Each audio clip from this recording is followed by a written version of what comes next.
welcome to the Dev and Gamer Podcast with KMEGA 405, the Don KTR. Well, we're live now. It's a real deal. Okay. Did you hear that? Yeah. That's our girl. Yeah. That's our girl, man. Yeah, that's our girl. That's a girl. You know what I'm saying? Shout out to the home girl. You know what I'm saying? Alana. She's a really cool person I went to school with. You know what I'm saying? And she's went to college with. So she hooked it up, got it all set up for me. Yeah, I really do appreciate her for doing that for me. Definitely cool. So, all right. So the Dev and the Gamer is here. It has returned in the feet like the thief in the night.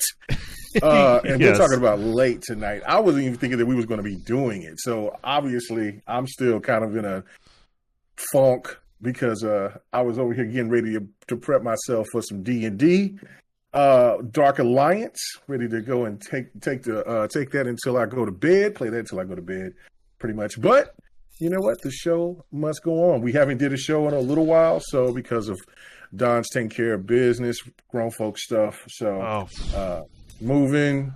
Yeah, moving is not a fun thing to do, but I'm excited for the next page, the next chapter, right? Like that comes along with it. You know what I mean? So I'm now all over the all the shitty portion of it for the most part, and just now it just has a clear path. I know what I have to get done.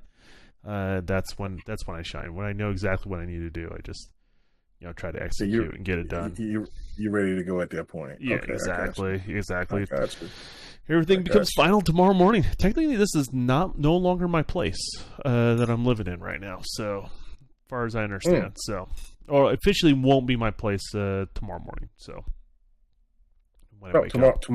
tomorrow morning is not your place. Tomorrow is not my place. Then I have to. You can go wherever you want, but you can't stay here. That's pretty much where I'm at right now. So, and since you and your wife have to move, y'all packing this stuff on your back. So I mean, it is a different type of move. Mm-hmm. So we got the cover wagons out here in Utah. So right. It's hopefully it's not really dusty out there. I know it's hot out there, but hopefully all these people talking about the West Coast heat, they don't know nothing. What you mean? It's a record heat. 116 in Portland. I know people are tripping out right now. Yeah, whatever. I live in high desert. That's nothing.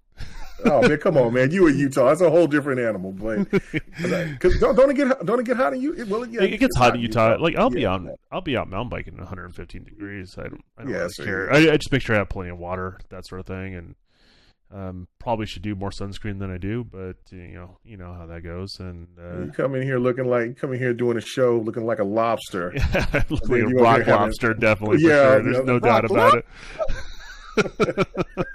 Oh man. Anyway, all right, man. It's good to be here as usual. So, other than the moving and everything, what's been going on, man? I know that we haven't really heard from you about E3. Got too much of your impressions. I know you came on and talked about it a little bit when we did that collaboration with Next Podcast, GRG and Next Podcast, but we haven't really heard a lot about one of our favorite games out there, which is Halo. And I know that when you showed your clips, it doesn't seem very excited. So let's kick off the show. Let's go right into it, since this is one of those things that we like to talk about. We love talking about Halo. We've had our reservations about it.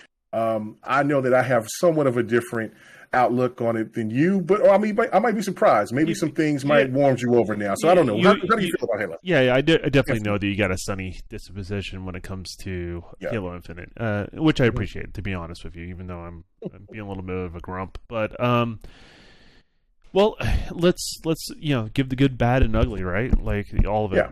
Since we have a little bit more format and we don't talk over one another. So one of the things is all the improvements that I was expecting them to do. Those were all given. Like, a lot of times when people were talking about the visual issues and stuff like that, with just the quality level of the graphics. I already predicted. I actually did a video on my YouTube channel, one of the few videos I did, talking about where they're going to improve, and they pretty much improved in every single area that I thought they would. The roadmap of what they were planning on doing.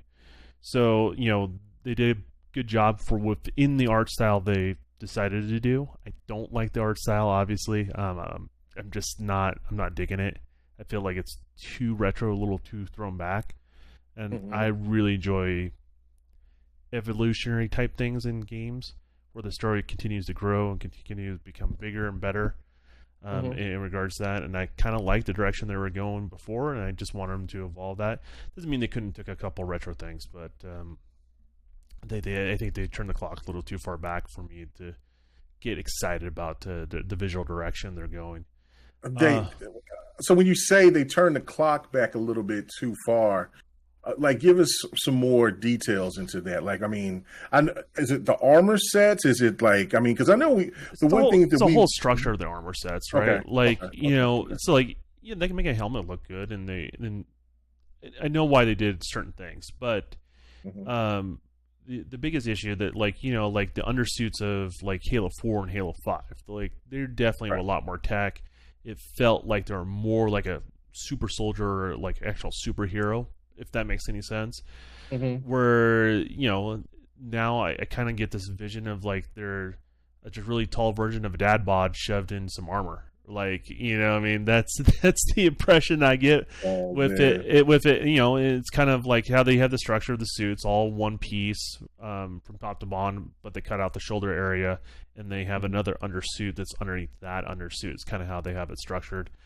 And, you know, and that's kind of, you know, if you look at the older like Halos, they were inspired by some Japanese anime back in the day. And I don't know, a lot of people don't realize that with Bungie, with, you know, the earlier games like Oni and stuff like that. You can look at Oni, you can look at some of the pieces on Master Chief. You're like, oh, I can see where that DNA is from. But that was inspired by a lot of Japanese anime at the time, and basically they took a Japanese anime and a ordinary astronaut that you would see on the moon today, or, you know, if we were going to go to the moon today, and it basically sandwiched them together, and that's, you know, that's, in a nutshell, that's the original Master Chief, right? And from that starting point, I feel like, I don't know, I feel like technology today, especially on textiles, is way more advanced now than how they represented it in the games. And so a lot of ways it feels like, you know, and it feels like I'm picking on it, but it feels like, you know, it's like looking at a VCR, but, you know, we have Blu-rays and streaming now, right? You know what I mean? You're so disrespectful. You said a VCR. Come on, dog. No, it does. It does feel dated. I mean, I have armor that I wear on my mountain bike that's more advanced looking than what Master Chief wears. You know, and that's a little bit of an issue. You know, far as and that's always a problem with, like, when you're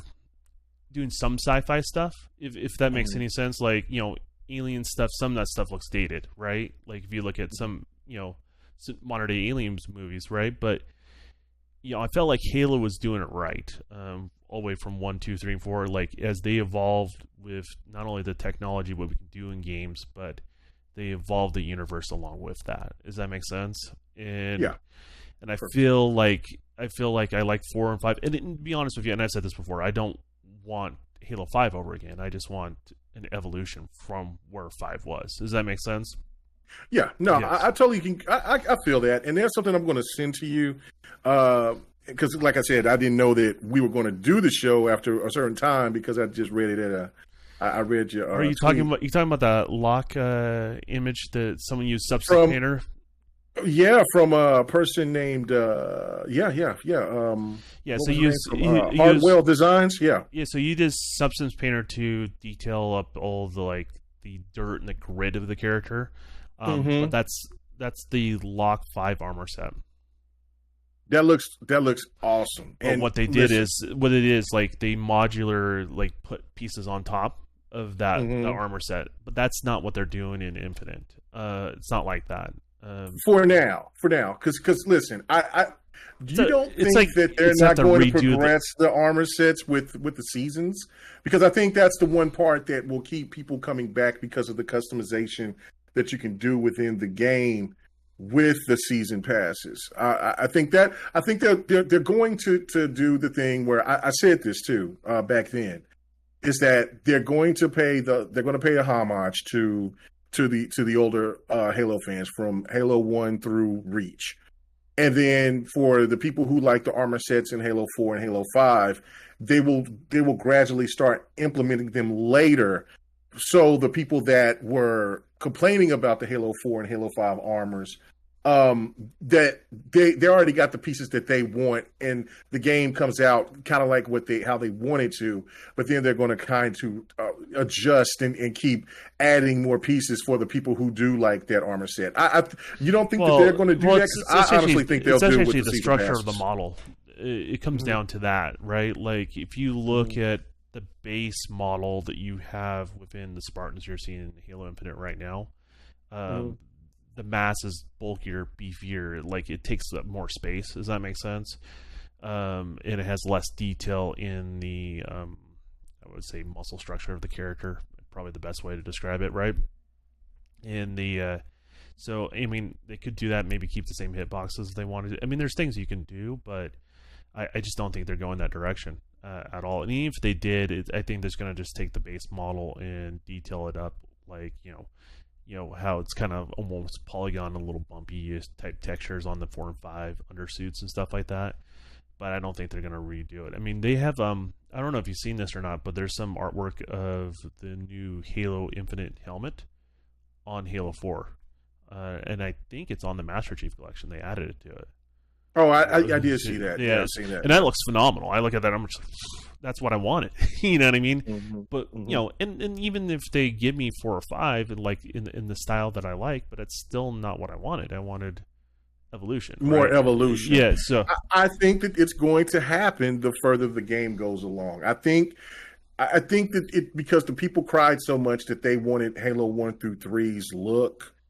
They're appeasing that crowd, but they gradually will appease everybody else because they know that Halo 5 has a fan base, Halo 4 has a fan base. Mm-hmm. So I have to disagree with you a little bit there that they're just kind of just going to just throw everything, just constantly give us the same type of looks or armor pieces that's from Halo 1 through Reach. I just don't see that. One of the reasons why I think they simplified it personally is so they can do the codings and systems and stuff like that, because you see how simple the Spartans look. If you take away all the dirt detail and all the other stuff they layered on top of it, and you look at them, they're really basic, plain Jane, right? They're models, if that makes any sense. And if you look at Halo 4 or 5 models, there's a lot of detail going on that's not just, dirt and stuff like that. It's like little bits of metal, how it folds into the other piece and how all the little pieces go together and stuff like that. And they intentionally left all that stuff out of there because they can do, basically shaders, with all that sort of stuff. And I think that's the direction. That's why they did that direction as well. Because I think they saw a mutual benefit where they can do that kind of seasonal content, if you know what I mean. So I don't know. I'm not going to hold my breath until they do it.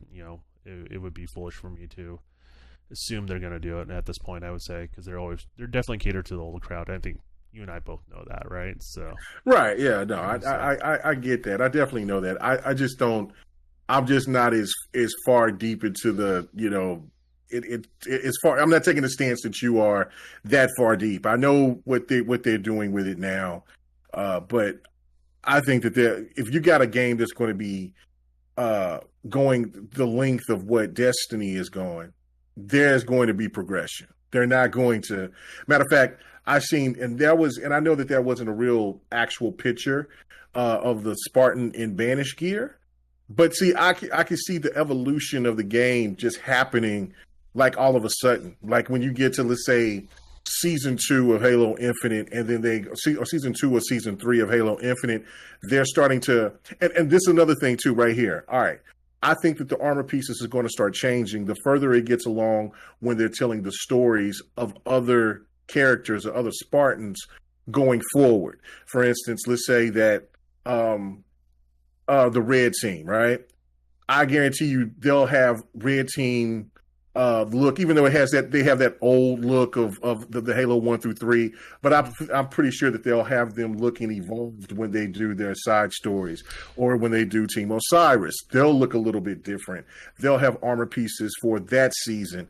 I think that's how they're going to do it, and gradually just so they can get those the ones that just constantly say we just want Halo 1 through 3 off their back. That's my thought process. That's why I'm not as I don't know if that's going to work. Worried about it. What'd you say? I don't know if that's going to work for them or not. I mean, who knows, right? Oh, I think it'll work perfectly because look, if you give the people. What'd you say? So look at Destiny. Perfect example. Perfect. Well, it's a perfect example. Well, no, it's a perfect example where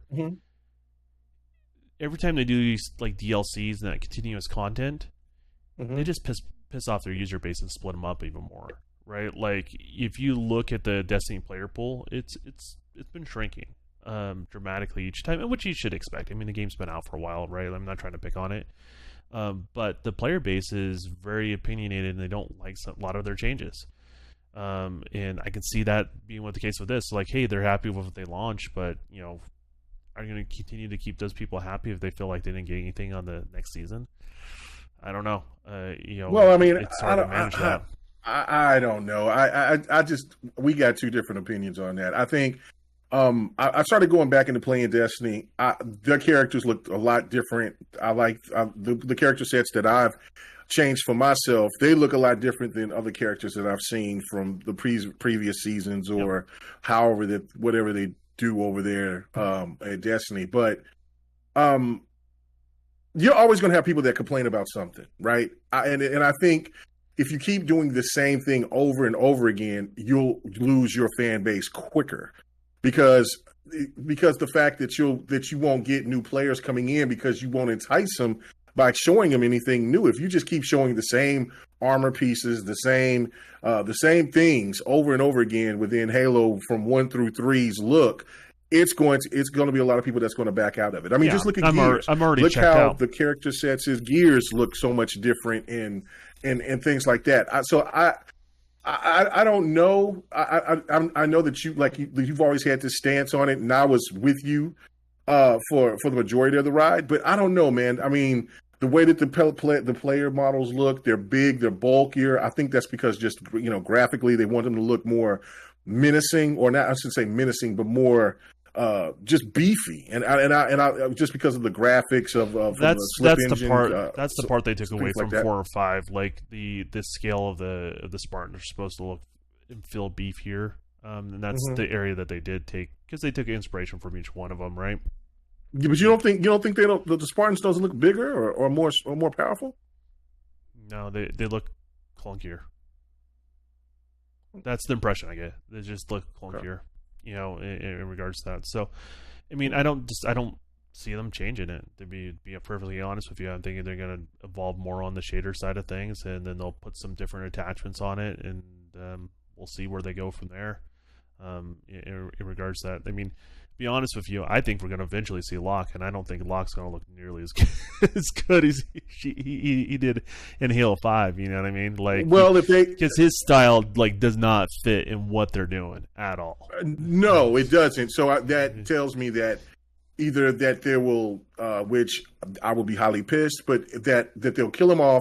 Which I don't think they personally, deep down, I don't think they will, but I think that they'll definitely give him a new armor set. Because I think that Hyperius will, I think that's his name, Hyperion or Hyperius, will beat the ever living hell out of him, and whoever else is in that vicinity, and then it's going to just damage his armor, and maybe he's captured, or maybe he's being close to death, something like that. But I think he'll definitely have a new look going forward. I do agree with you. I mean, on that. if you look at anybody from Team Osiris, I forget one of the girls' names. It was one with the white armor with the blue bar. Oh, Tanaka. I see her armor kind of translating with their art style, and I see Buck's armor translating somewhat degree to the art style, but I don't see the one that looks like Samus. Vale. I don't see Vale's armor or Locke's armor translating very well in regards to that. We'll see. Yeah, we'll see. I just think that since they're going to try to take away the red and the blue, which a lot of players are excited about that going forward. That's actually one of the features I liked. What you like just the red and the blue? No, that they removed it. Oh yeah, because again, they're the old heads. They don't like it. They think that it still should remain red and blue. But I do like that they moved to that because you spend so much time creating your Spartan. Well, the best way that you can. I mean the way you like within their parameters. You don't have full crazy in depth customization, but you do have you do have enough customization to where you want to see your Spartan look with his colors that you put in it and everything, and all of a sudden you just put a blue or a red slap of paint on it. So this is why I say that they got the best of both. They can give the best of both worlds to their fan base that loves all the Halos, or just like certain types of Halos. Because if you do you got ODST armor, you have the Halo 4, Halo 5 armor. You might, and see, I don't know too much. Because you also have even the armor from the smaller Halo games, the Halo Spartan Strike, I think that's the name of it. Yeah. They had two of them. I played the first one. I didn't play the second one. Where it was the little top-down shooters or whatever. Their armor looked different. So I think that they'll mix and match. So for the fan that wants the most craziest looking Spartan out there, that I think that they'll just complement any and everybody. I you know what I'm saying? Like I said, I understand what you're saying. They cater very well for you want the game to progress and to move further. I think that they're going to do that with story. But I definitely know that probably the first season is going to be just only dedicated to one to reach armors, and they'll have some cool customizations for for the special passes and stuff like that. But for the first season, so I agree with you on that. But I do think that the more that they move forward, they'll change it out. I think the only thing they they've done a good job catering to the 1, 2, 3, and 4. No, 1, 2, 3. In Reach crowd, I think they've done a really good job catering to them, and you can see in everything they do and how they show off things, right? Like they're intentionally tailoring to that crowd, and that's my reservation, to be honest with you. Like, I'm fine, tailor to them to some degree, absolutely. They're fans just as much as I am. This is where I take off the dev hat and just be a fan of of the franchise, but you got to give something for me too, and I just feel like they haven't given me anything. Like that's where I feel like with Halo Infinite, I just feel like none of it's excited me at all. Like and as I said, I'll play through the story with you when the campaign comes out. I'm not going to be one of those people that just hates something and then what I mean, and never try it. What I mean, that's not me. But I'll play through the campaign, but I just don't see enough the things that kept me around so long in 5. Sticking around to keep me around for this, because it's like, oh, I've done that hours and hours and hours and hours and hours. It doesn't have, like, when I play Master Chief Collection, that doesn't have the same stickiness that wants to keep me around.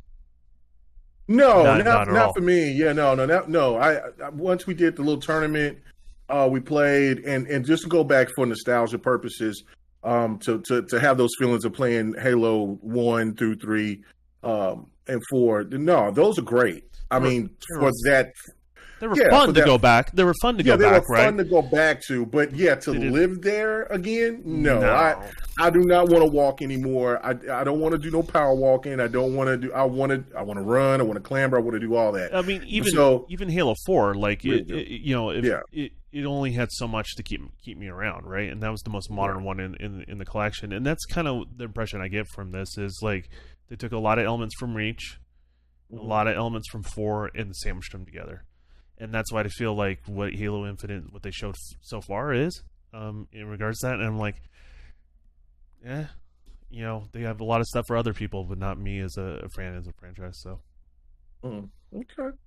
But I did see a hint that maybe Boost is in there.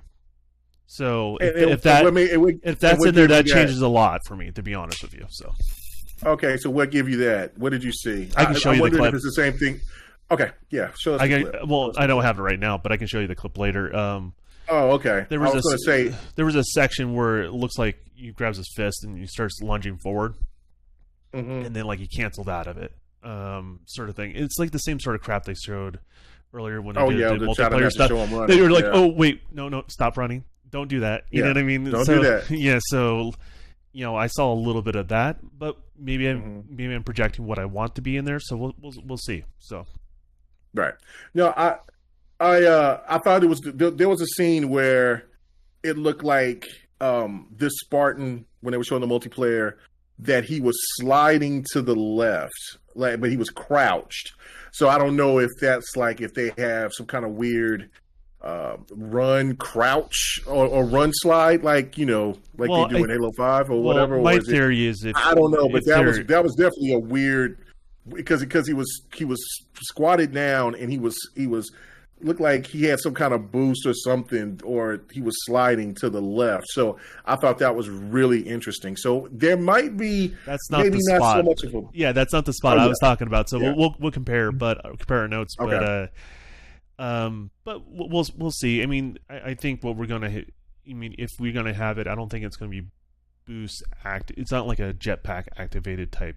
No. So it's more of like, because the shield thing they showed on the campaign where he kind of like jaunted around there, and people think he slid and popped out. He didn't slide. I know for a fact that's not the slide. So that makes me think that it's like a side dash where he kind of loads up like a football player would, right, and then pushes him off to the side, and that may be the kind of the animation for forward and back as well. So okay, yeah. And I like the shoulder tackle. I like the assassinations. Right, none of that stuff was there. And just kind of like, oh they man, they didn't show the assassinations, but I don't see them taking the assassinations out. That would be totally ridiculous. If they took them out, I see that coming back, and I can see that being part of the battle pass. That part I do see. Right. That part I do see being part of that structure. I don't see them changing the models the way I would like them to see them evolve, but I do see those animations come back, and probably more of those, to be honest with you, if they keep it. Because a lot of people complaining about those things. I don't know, man. They did. I just think that this is going to be a love letter for all Halos. I really do. And then they're just going to give the swan song to the people that loved Halo 1 through Reach first. And that's fine. I have no problem with that as long as they progress. Now, I got to ask you one more thing about Halo, and that is the story aspect of it. I know that we still haven't seen too much about it. They're keeping it hush-hush. They're doing the Gears 5. They're giving it the Gears 5 treatment. So I can see that, yeah. Yeah, which I think that makes perfect sense. I mean, I remember a lot of people were complaining about, well, we haven't seen the story. That means the story incomplete, or the story is garbage, and then they just dropped it like the week when the game was coming out with the great intro, with the great ad, and then everybody was just completely hyped after that. So I think that they're going to do the same thing, but I think they showed enough of the story. I mean, like, I think they showed the elements, don't they? But they showed the elements, right? Like, he's the lone soldier, like the notes that people attach themselves to Halo, right? I think that's what they want to show you. Well, you're Master Chief, you're the lone soldier, you know, the odds are stacked against you, and then they show you a character that's sort of like the character you liked before, but with a twist, right? And it makes you go, well, what's really going on? And you have questions about what's going on with Cortana. I've seen, like, theories that AI merged everything to Cortana's dead, or she's dormant, or whatever it may be, or that actually is Cortana and she's just acting a fool. You know what I mean? Like, it could be a lot of things, right? Like, but they give you those mystery notes in regards to that, and that was very much I thought like a love letter to those traditional Halo people, that played the originals, the 1, 2, and 3s. That really, I think, hit those notes for the most part. Okay, all right. Kind of finish the fight feel, you know what I mean? Yeah, the story seems intriguing. The whole Cortana thing is definitely different. It's and then again, I want to see if they're going to do anything with, like I said, with Red Team.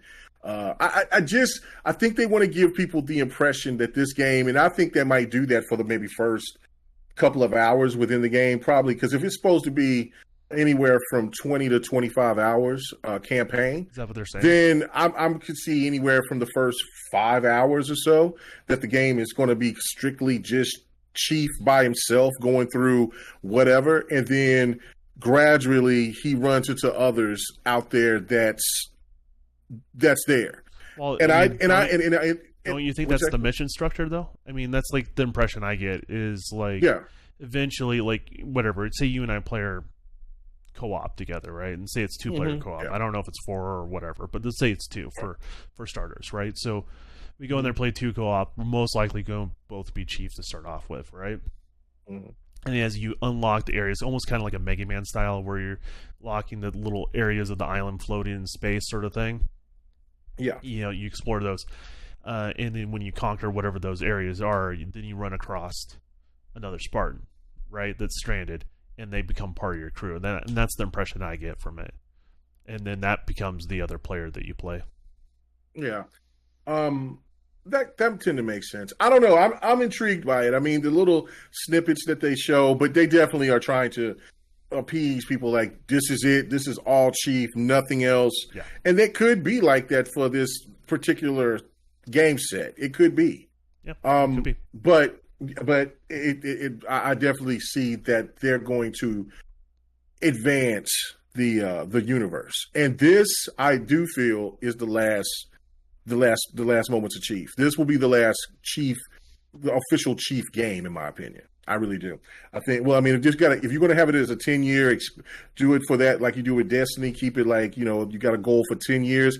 I think this is one of those things where they're just setting it up for the ultimate battle, and Chief is going to go out in a blaze of glory. And then I think by that time they'll have plenty of protagonists that people can rely on or enjoy and feel comfortable if Chief is gone. So what's going on with you, Handy? Yeah, I see there. That's just my opinion on it. I mean, I've still said that. I'm not changing it.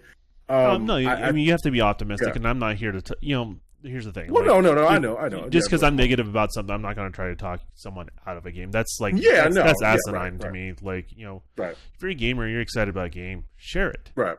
And people have people want to argue with you, screw them. Like, it's not worth your time. There's plenty other gamers here that like the same stuff you guys do, in regards to that. And I said I'll give it a fair chance. I'm very critical because it's one of my favorite franchises. Right. I'm not going to start a channel where I criticize Halo every week. Not. And I have a lot of respect for if somebody does that type of work, right? I have a lot of respect for 343, and then when it comes to art style, I'm overly critical on that too because that's what I do, right? That's part of what I do in the industry is create characters and animate and create models and set up IK structure. Well, attach the bones to the vertices and then set up IK structures and animate and all that sort of stuff. So that's my wheelhouse. That's what I do, right? So I always look at it for overly critical eye, and I would probably everything I look at 343 critically, I look under the same lens of myself. So. You know what I mean? So. Right, and there's nothing wrong with that whatsoever. I'm just more optimistic, like you said. I mean, I feel that they'll make it right for everybody. I think if they can give us a little bit of everything within the Halo, with all the Halo games in the universe, from armor to the way that you could use. The from boost to now they got the grappling hook to using your shields or whatever little powers or things, power ups that they're going to use. I'm all for it because I don't want anybody to feel excluded. I just because I would feel like if let's say that like Halo 5 and Halo 4 were the more popular out of the other Halos, and everybody was clamoring for Halo 5 and Halo 4's gameplay. And everybody was kind of like, no, we don't want Halo 1 through 3 gameplay. I would feel the same way like I feel now. Like, no, they should implement some things that made Halo 1 through 3 or 1 through Reach great. There shouldn't be anything to be taken away, especially with a game of this magnitude that they're saying is going to progress this long, to where people can't at least get something from all of the Halos. If they see fit, that's just my whole point of it. That's just where I'm from. I don't feel like they even did that with 5. Optimistic. Well, you mean 5? Even 5, they did like special playlists. They removed those certain abilities that they wanted just for that group. Yeah. In regards to, it's not like they didn't cater to those people. The Forge is going to be interesting. We might get that's where we might get what we actually really want if they don't add that stuff to the regular game. I'm gonna see what I can. We'll see how it goes. But if I can get early access to Forge, I'm hoping to create some maps before the game comes out. But I doubt I'll get that access to it. But that would be my dream, is to get early access to Forge and be able to use it. Use that on my PC essentially to build Forge maps and stuff like that. So you heard it here first, guys. If Don gets a hold of the Forge, and you still have love for Halo 5, I think it'll just be a Halo 5. We'll just be playing 2 Halo 5 maps. No, I would just build a proper map. I want to play. I want to play with their editor, build a proper map, because I felt like the Forge maps that we got in 5 were a little bit lackluster. Nothing against because the tool was limited. You know what I mean? Right. Yeah. No. There was some fun maps, but we didn't get to play all of those fun maps. It always kind of felt it felt underwhelming too because of the assets. Well, graphically they didn't stuff like that. Hold up. Yeah. Yeah. Mm-hmm. So, I'm hoping the assets are a lot more robust. A lot more efficient, so you can use a lot more assets to make it what you're looking to do and stuff like that. Mm-hmm. More modularity. So. We'll see where that goes. I'm hoping also it's all this stuff is ready at launch, right? Like I don't want the staggered launch like they did in 5, right? Like I want all these features ready to go. At day one. So I think that since the extra year will help them out a lot. Oh yeah, so for sure. I think that they'll be ready to rock and roll. That's a great discussion. I'm really looking forward to it. After looking at it, compared to what I'm seeing last year, because last year when I looked at it, I said, "Oh man, the game looks good." But there's just something missing, and then I wasn't really tripping about the Craig situation because I knew that they were going to that's all last minute detail stuff. Make Craig look better and all that stuff. But the armor pieces, the way that they looked, I wasn't pleased with that. But now what we've seen, and when they showed off that clip of Chief, and I love that part where he was pushing off into space, showing the weight of the suit and how, I love that. I thought that was, that this is going to be a deep, good quality, bring them AAA game. I mean, that's you just seeing the detail of what they brought into it. So I'm looking forward to it. They bring Chief at the level they did with Halo 4. Yeah. They'll nailed it. Because I think even people that hate Halo 4 talk about how good the story is in Halo 4. Story was amazing. So. I thought it was the Halo 2 and Halo 4 are pretty much neck and neck. I'll give the slide to Halo 4 because they gave Chief so much emotion. You like 2's story a lot, is what you're saying. Yeah, gotcha. Yeah. And I thought that, with again. The Arbiter being introduced and all of that, I thought that was just a really cool storyline too. So, those are my favorite storylines from Halo for sure. I hear people talk about 3 a lot, and that's fine. I mean, I'm not knocking anybody who likes 3, but I just go back and I look and when we played 3, when we went through the Master Chief Collection and beat all the games, 3 just seemed the less. There was moments that was spectacular, but the ending was just kind of like, because you can kind of tell it doesn't hold up. The ending doesn't hold up because it's kind of like that part was supposed to be the swan song for Chief. Yeah, you know what I'm saying? That was supposed to be it. And that's the problem. Give the same ending like you do in 1. That's the problem when you retroly go back, right? Like it doesn't have the same impact when you first played 3, and when people didn't quite have the full access to what was going on, like I played it on Legendary, so I got the Legendary and I knew what happened. And I remember talking to my other friends on Xbox Live during the 360 era, and they're like, I can't believe Chief's dead. I'm like, Chief's not dead. He's like, no, he's dead, man. You see the ending? I'm like, yeah, I see the ending. He's not dead. And I didn't realize they had a cutoff where they had the memorial for Chief, right? They cut it off for the non-legendary players, and then when you play the legendary version, you got the cryo thing where he went to sleep and stuff like that. And I remember people get in an argument with me and they're like, no, Chief, you didn't beat it. They told me I didn't beat it because I didn't know the Chief died. I'm like, no, he lives. He's living on that ship. It was one of those interesting conversations. I'm like, just go back and play Legendary. One person actually had to drag one of my friends back through Legendary just for him to see that ending. For because I'm just tired of him starting arguments with me about it. It's like, let's just play the game. You like the game? Let's just play the game again. See if I'm wrong or not. So, but yeah, it was. Yeah, that was supposed to be a swan song, and then they kind of left it open ended. And then once they opened that jar, like I think it created. They should have developed the universe more before they brought him back. To be honest with you, you know what? That I got to give a big shout out to my boy Terminus.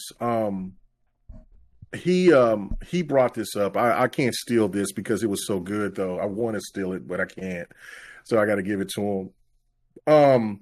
But he said what they should have done was once after Halo 3, kept Chief on ice, and then Infinite, they brought him back because all hell broke loose. That or that ship stumbles out of onto it, sort of thing. Right, like they started onto the arc with 4. I gotcha. Right, and then gotcha. And then the events of what happened in Halo, whatever. Halo 4 would have been another protagonist, let's say, and then they ran into the Didac, and then whatever the story. The story could have been completely done a little bit differently because you would have had already a new protagonist.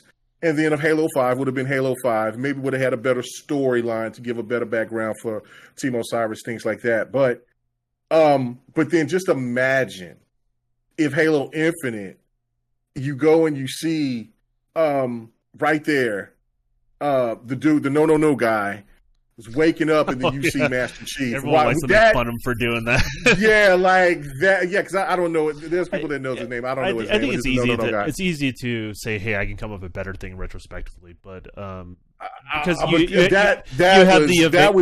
have the advantage of seeing how the community reacted, right? Versus putting your creative ideas out there and kind of hoping for the best. But and I wish the game all the luck and all the success. Regardless if I'm a little bit down on the dumps on it, and as I said before, if those key elements I like about 5 are there, I'm excited because then I feel like it has the depth to keep me continuously playing and continuously unlocking those combinations where you have on those encounters. So, like, I hate it, like when we went back to the old Halos, like we went back to the old encounters, I won the battle, but like it really wasn't that much of a fight because there wasn't much they can do back to me. Does that make sense? Right? Like so it loses that depth that I really, really loved about the newer stuff. So and I'm sure like the repulsor and the grappling will add some elements, but I don't see much layer of depth you have with those particular things. You know what I mean? So this is the one thing that I've talked to the people that just couldn't stand Halo 5's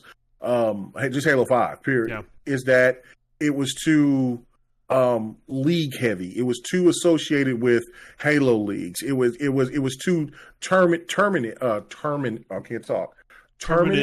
influenced. Yes, terminate influence. Yes, so basically that was the problem with them, is that it just they wanted to present this. They wanted to present Halo 5, especially like when they first showed out Breakout and all that, and that was totally not used. People weren't used to it, even though Breakout is great. It's my favorite. I'm not the best at it, but shout out to our boy Newark. He is a monster. That's all he plays, right? Beast.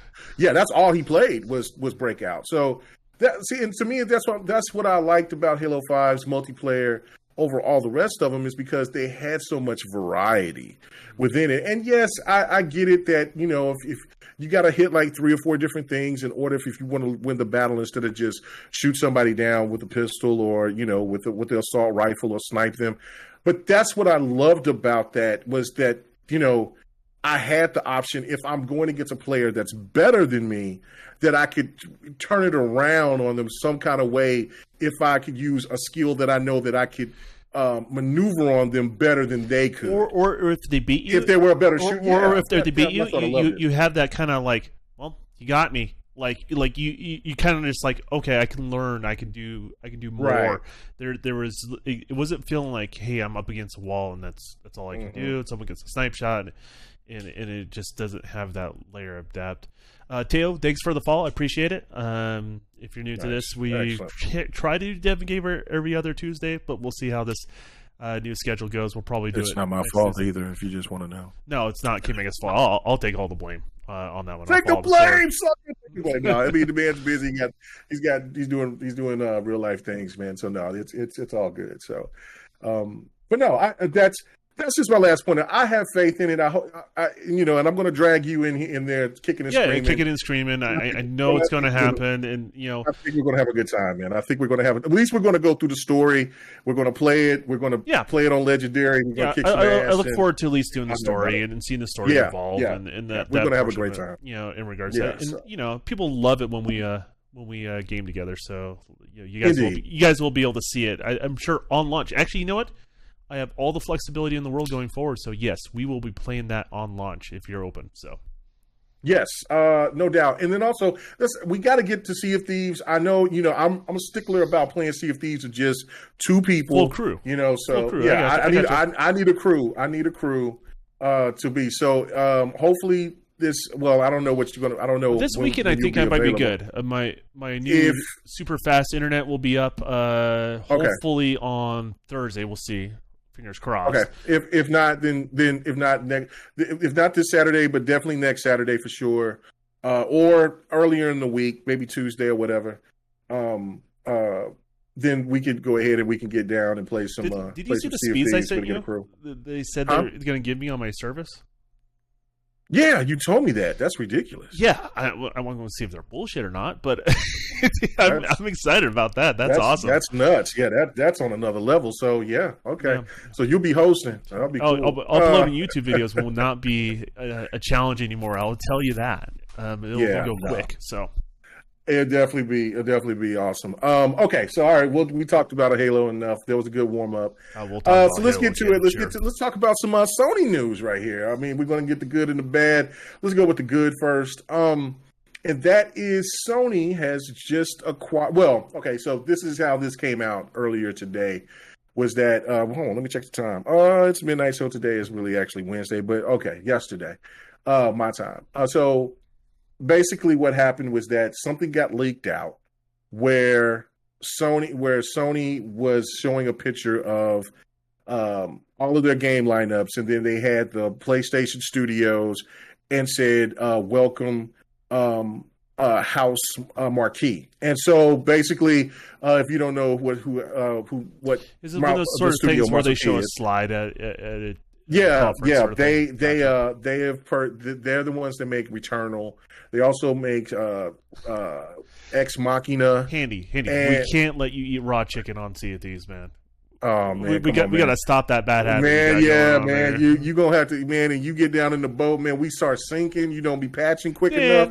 Man, you have to be. We gonna have. That's why we got to have a fourth person, so we make sure that we can be that they can watch you. Yeah, but anyway, Handy, you're always welcome to show up, man. But the fact we love you, Handy. The fact that you eat raw chicken with mayonnaise on it just grosses me out, man. Oh man, okay. That's pretty much. But anyway, so they also did Resogun, and Returnal it's a popular PlayStation game. A lot of people enjoy it. So what do you think? I mean, this is really I think personally this is a good look for them. I think it's a good. Also, there was. I think it's a good studio for their catalog because you look at their. Nothing against their AAA games; they're great.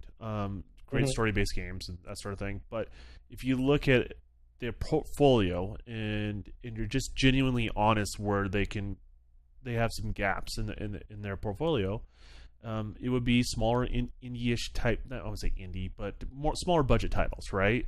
More budget-friendly titles, and that would be a great get for them. They have a good working relationship with them, so right. And I think that. They bring a different demographic or a different genre of game to their portfolio. That's where PlayStation is at. It's kind of crazy because everybody last gen was so enamored about PlayStation Studios, and PlayStation Studios is well diverse, but since they closed so many of their studios last gen, they're not as diverse as they once were. And then people have been talking about that they need to bring SOCOM, need to bring other type of games back, maybe even Killzone, Resistance, since Insomniac is under their belt. But Sony has been, and that's the thing to me that really it doesn't bother me, but it's something that I think a lot of people just kind of miss, is that what Xbox was doing when they were going through their woes was that they knew what games that they could give that would sell. The other games that was already lined up that came out in the beginning of the year last gen, those were toss-ups, like the like Rise and Sunset Overdrive and Quantum Break, things like that. But even Killer Instinct. But that was because that was already deals that were made. As you've seen, when the rest of the generation started coming, they started playing safe by bringing in games that they knew that they could make money off of. And then if the games were something that probably wasn't going to, that they didn't know if it was going to do well or not, you could tell that they weren't on the highest budget. They weren't like AAA big time games. Even though I think somebody said that Sea of Thieves was a AAA game. When the game first came out, it was not a AAA game from that because they didn't have all the content in it. Now, if you look at Sea of Thieves, I would say, yeah, it's got a AAA budget for sure now, especially for all the content and stuff that they've added to it. But it had the AAA bones, but it didn't have the meat on it, right? Like that. Yeah, it didn't have the meat on it yet. Yeah, and so that's why a lot of people ripped it at the time. But Gears, Forza, as a games as a service game, though, I will say this about Sea of Thieves: it is the most well-received games as a service game. Oh, absolutely! We're talking about the controversy of games as a service games, where certain people just don't like the changes when they do that sort of stuff, and it splits the fan base. That doesn't happen with Sea of Thieves. It's always welcome. And people can say because it was light on content initially, but it's always welcome, and it because it started at that basic level and they built it out from there. There was no controversial of, hey, they removed this or they nerfed this gun or they took this feature that I like about this game out. You know what I mean? Mm-hmm. It's always been additive. And so as a sample case, we should always look at Sea of Thieves and games as a service. And I wouldn't say always emulate it across the board, but it should be always a case where we kind of look where their success has been and see how we can implement it in different ways on other games, I think. So, yeah, no doubt. But I mean, but so much the PlayStation needs these type of games. Needs more of. They need more multiplayer games. They need games that's like roguelike or whatever, regardless of what you're seeing with. However you feel about the game Returnal, but that is a genre that is needed for PlayStation right now, because if only thing that PlayStation is known for is third person single player AAA IPs. That's it. And and Gran Turismo. They should never stop doing those, right? Like they're really good. No, that's their wheelhouse. But it's just like with anything else, you have to have variety if you want people to continue to keep going to your platform. And people would say, well, that's what the second and third party is for. But if you got the second and third party that's doing the same thing, giving you single player experiences, then it's not too much that you could do, and the only thing else that you play with that is like Madden or COD, then it just doesn't. I don't know. It doesn't seem to me that people are being as genuine as they were about what how Sony isn't doing enough in that realm compared to what people were demanding that Xbox started doing from their side, because they were only known for pretty much multiplayer games and not having enough single player IP. So I think this is a really good look for Sony. I mean, that's the thing, is you will see success if they keep doing the same thing. But the impact of that success becomes less, right? Mm-hmm. Over time. And what you're doing is you're painting yourself in a corner to a particular audience, and you're leaving other audiences out on the first party front, because there's going to be lows in your third party lineup, right? And then how are you going to take care of those sort of customers, right? Where, say, in a competing platform is going to be tailoring it to those particular customers. So it's important to be diverse in your portfolio, and it's also important to never forget where your fan base is, right? You need to do both, and I think a lot of times people, I think, forget about that sort of thing. And even though Nintendo, for example, is extremely successful, well, they are stuck in a little bit of a corner, right? Like, you know what I mean? They every time they try to diversify and get that third party support, it's hit and miss, right? It comes and it goes, and people buy it for the Nintendo titles, right? But is that always the place they turn on their console when they sit down in front of their television, or is that just kind of an afterthought? And what you got to be as a platform provider, you have to be the default thing you turn on when you turn on your TV. That's the end goal, right? Because then you're engaged into their ecosystem. Then you start looking to see what things are on their dashboard, what games are available, those sort of things, right? And that's the mindset of these big companies. So yes, the tentpole franchises are great, but they need those other things that are filler that continue to engage their audience, that are exclusive to that particular platform, that keeps them coming back for more. And it's never a criticism to say they need more multiplayer games. It's never a criticism saying they need a smaller games. It's just an area that they haven't catered to, and they'll get it. And they have to get the right talent too. I think that's the big important thing as we're talking about this is, you can acquire studios, but you have to acquire the right studios for you as a publisher, right? Right. And so as a platform provider, I think they're a really good fit in regards to that. And so, I want to see other good fits like that continue to occur, and then they continue to grow. So. Yeah, no doubt about it. So, I mean, like I said, I thought it was a good look for them. It's really good. Another thing, which is a rumor, which I hope this is true for Sony, and this is a little twist on this. That is Bluehole. Okay, so Bluehole is the company that makes, it's the studio that made Demon Souls, the remake. Yeah, that was the launch title for PlayStation 5. Didn't they also do some other game that was really, really popular on, that was a PlayStation 2 or 3? I can't remember now. Yeah, let me go ahead and look. It was the same company that did the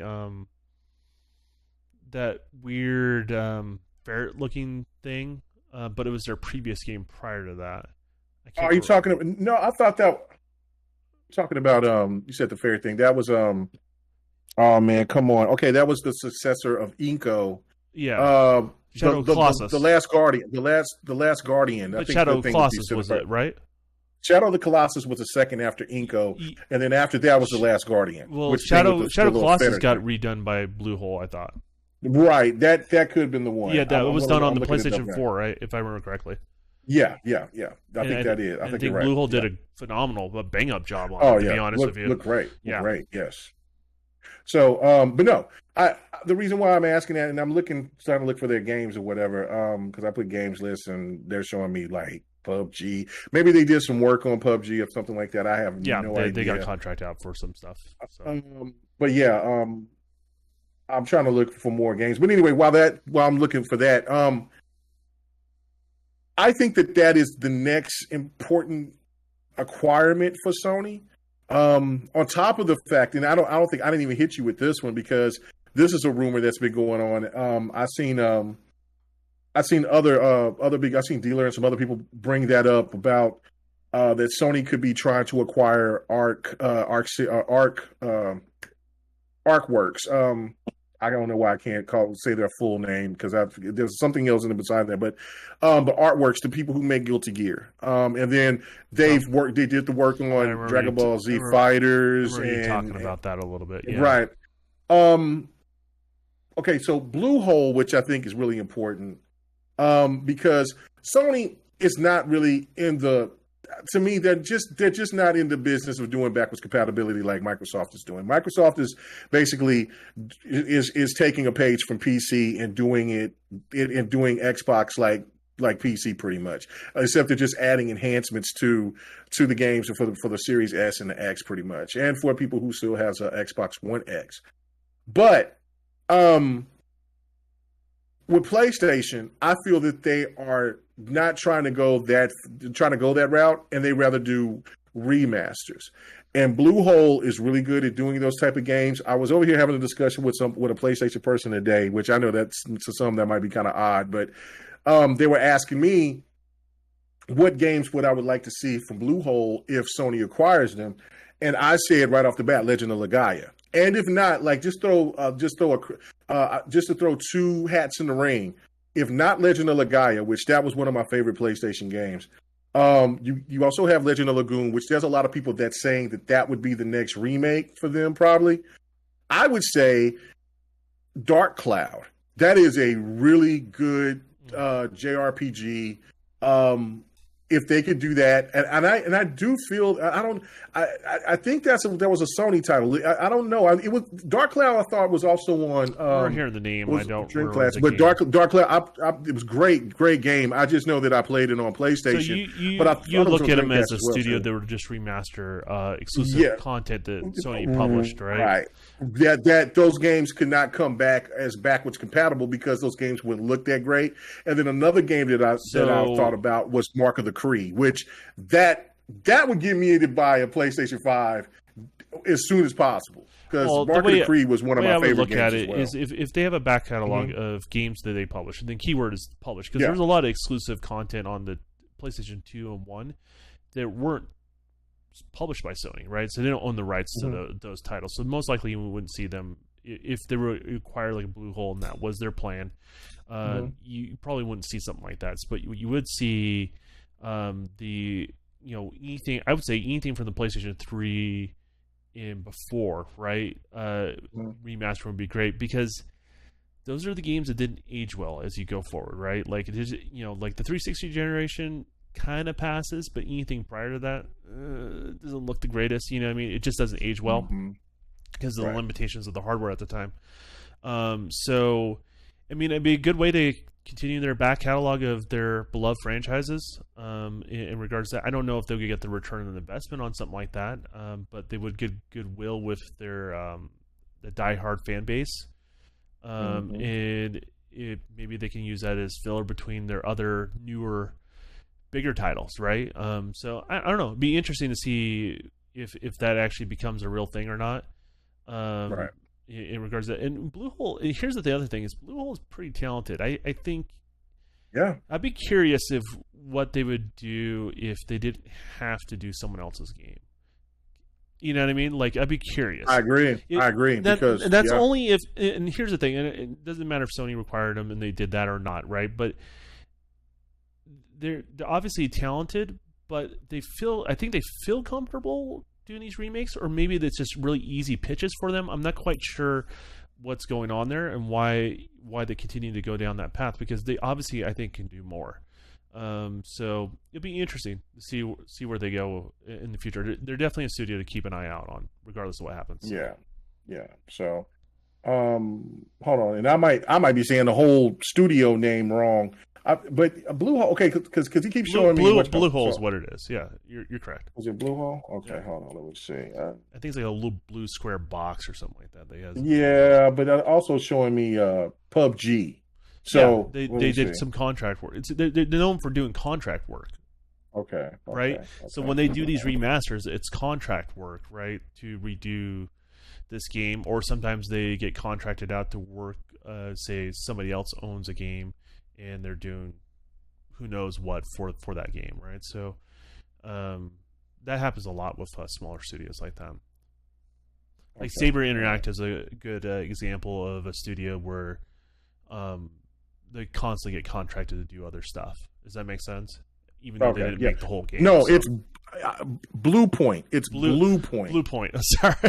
Yeah, I knew. I was like, I got it mixed up. I knew I felt it, but you was right because it has a blue thing. But yeah, it's Blue Point. You got me speaking country. Yeah, I'm sorry. Yeah, that's what I said. I wanted to make sure that I had it right, but yeah. Okay, so now I can say now I can ask what games did they make? Okay, so let's see. Sorry, guys. Okay, so. From what, and this is, okay, so right here, it goes Demon Souls, Shadow of the Colossus. They worked on the Metal Gear Solid HD collection. Uncharted 2, they did some work on Uncharted 2. They did Flower. And so far, that Gravity Rush. Okay. They must have done some work on Gravity Rush. But I don't know, that's the list that they show. I don't know. I'm not too familiar. I feel like there's more to what I do too. Yeah, I do too.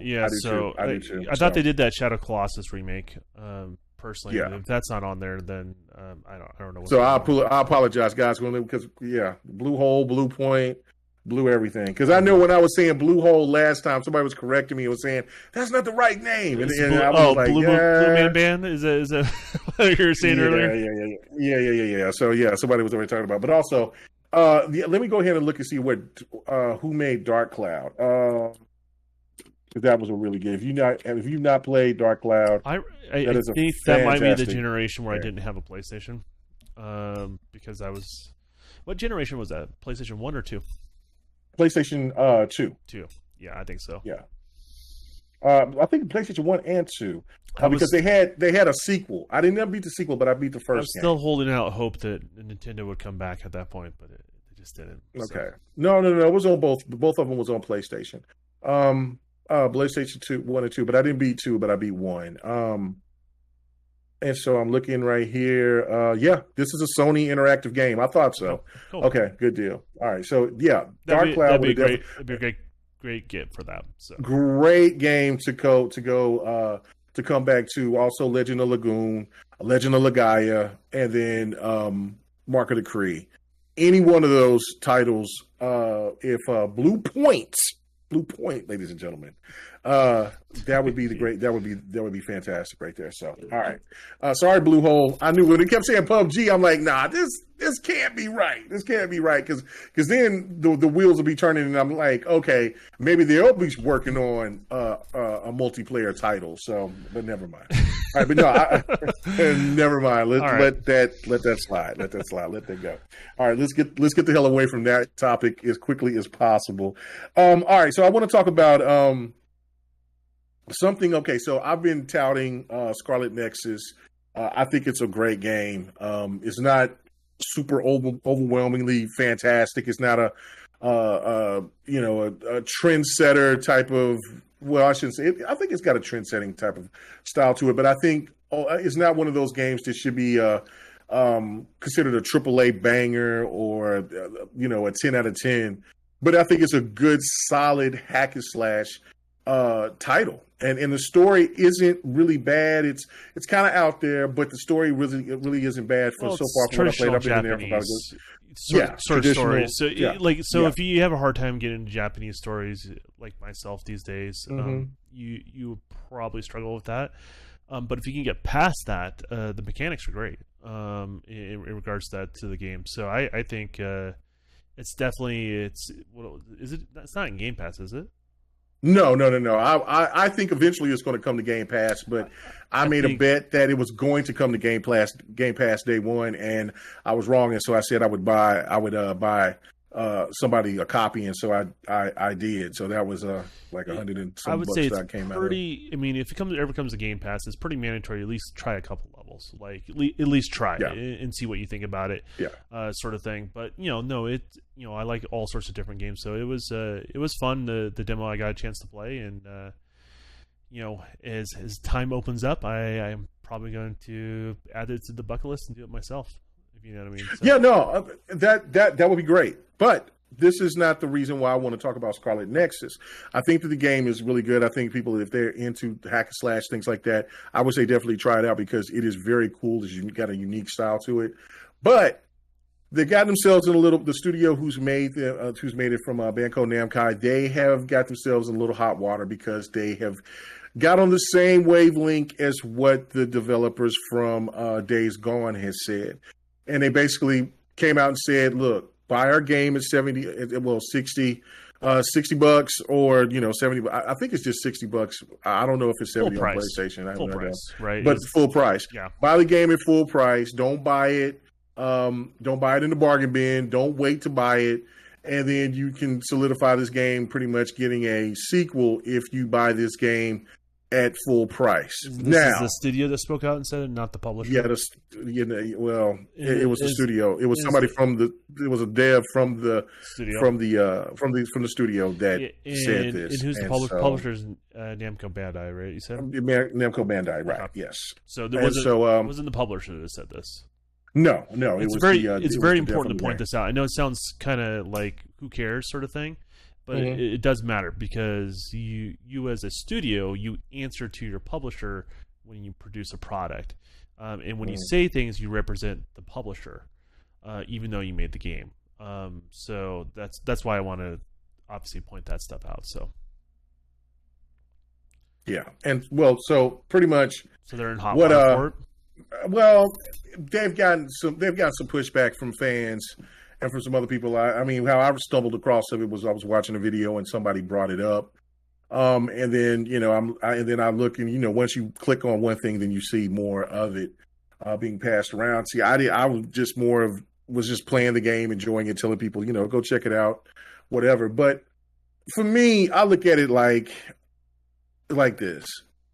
And I want to take something that you've told me as well. Is just basically, earn it.